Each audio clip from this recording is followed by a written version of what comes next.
because we just talked about, Francis Bacon and maybe the role he played. We believe he was definitely involved. He was, head of the Rosicrucians. He was definitely involved in the work of the Shakespeare effort, along with several other luminaries of the time. Probably, I'm sure Alan would probably agree with me on this. Obviously, Edward de Vere playing a very prominent role, but John Dee, in addition to maybe others, even like Kit Marlowe, we don't know. But what's very fascinating about all of this is that Francis Bacon, in particular, was obsessed with the concept of New Jerusalem.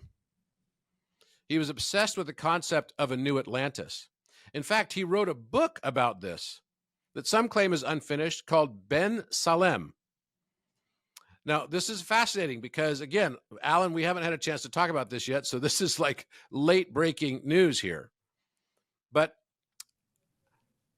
the recent effort that we have undertaken, I went to, I was just recently in Rome.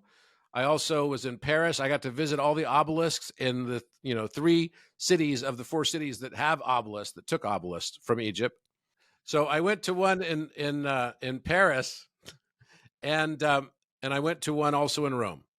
Now, the one I went to in New York City was interesting to me because I started doing some research around it. I found some glyphs, some petroglyphs on the outside of it that were matching some of the stuff we had found recently inside Menkaure Pyramid, which included a staff of Hermes, by the way, on one of the sides of this obelisk at the base.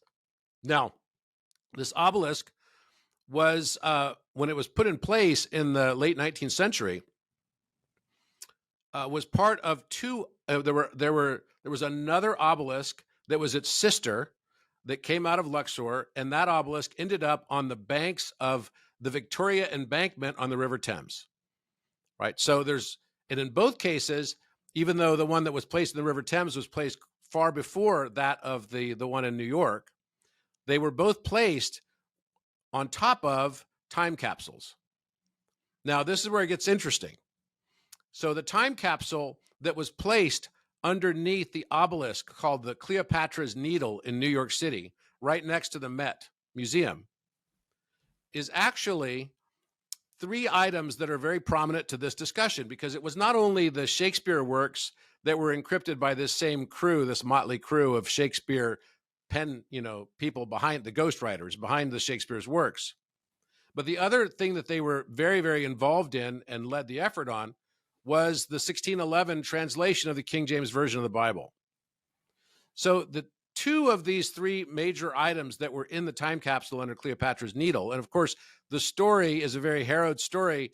It's a fascinating one about Freemasons who are bringing these different obelisks from around, from Egypt to these different strategic locations in the world.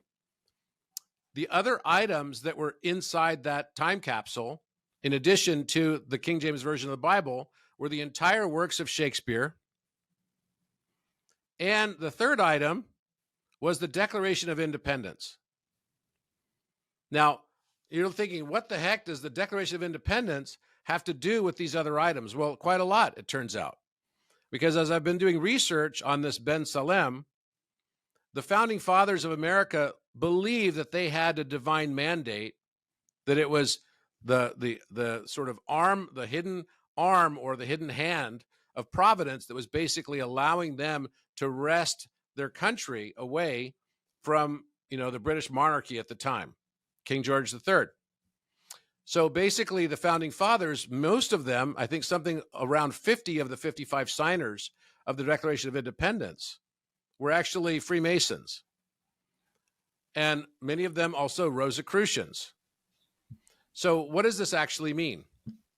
What it means then is that there's some connection between the encryptions that were in the Bible, that were largely grid patterns, some of which Alan has decoded, as well as the encryption of the Shakespeare's work, which he's obviously decoded a vast amount of that work. There's probably still a lot that we haven't found yet. And then there must be some connection back to the Declaration of Independence. Now, the founding fathers believed that they were establishing a new Atlantis, a Ben Salem. So they were Baconian followers, effectively. They were devotees of this vision that Bacon had had. Now, I don't know how much you know about this, Alan, but is this ringing any bells for you? Well, I've actually decoded it all in the last 2 weeks. What a surprise. What a surprise.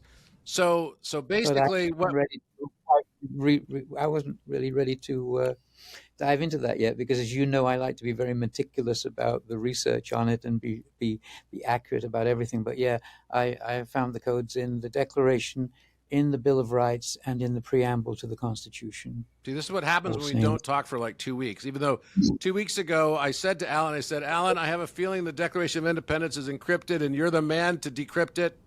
And and within that's all he 24 said. And I said, hours, no, I'm not going to do it. And then later that night, I was sucked in.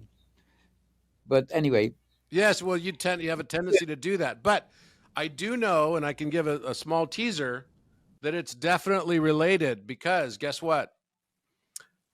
If we look at the dollar bill, on the dollar bill, there's a pyramid on the Great Seal of the United States of America. That pyramid has the exact same proportions as the 5, 12, 13 triangle. Now, what I've now since found, and I haven't even shared this with you yet, Alan, but I did send you some photographs of it, is that this is exactly the match as well if we were to build a pyramid out of the Da Vinci's square and circle. Makes the exact same pyramid structure. And that also matches not only Vitruvian Man, but also Mona Lisa. So there's a match on both of them. So the exact shape of her body, how she fits exactly in this, she's fitting literally inside of this pyramidal structure with the Eye of Providence on top.